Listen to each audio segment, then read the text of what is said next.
Mrs. Thomas. I hope you had a lovely spring break. So for my poetry project, I'm doing I Wandered Lonely as a Cloud by William Wordsworth. And I chose to do the creative interpretation option for the poetry project. So I watercolored a painting of the host of golden daffodils that he describes in his poem. So in his poem, he daydreams of a host of golden daffodils that's a memory for him that he saw. And so I painted the golden daffodils with a bright blue sky and a happy yellow sun in the corner. But the focus is really on the golden daffodils because that is what the poem is about. So the crown of golden daffodils is a memory. It's the author's safe place that he can go back to in his mind when he's in a vacant or pensive mood or he's lonely, as the poem specifies. And it brings him happiness. The memory is kind of like a little paradise in his mind for him to go back to. A theme of the poem is appreciation of nature, because in the poem, that's how he gets out of his funk, I guess.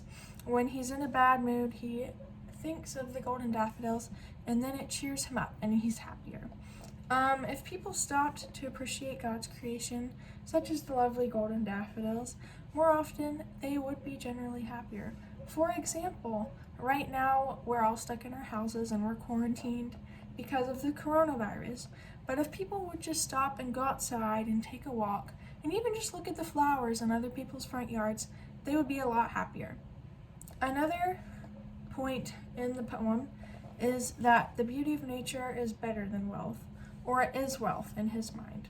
One line of the poem is, "But little thought what wealth the show to me has brought," talking about the show is the golden daffodils that he saw. But to him, the wealth is in the experience of experiencing the golden daffodils, of getting to see the whole crowd of golden daffodils dancing in the wind. And that was a great experience for him. And he thinks that he is really lucky to have experienced a beautiful host of golden daffodils. Another thing is the daffodils are almost like companions for the author.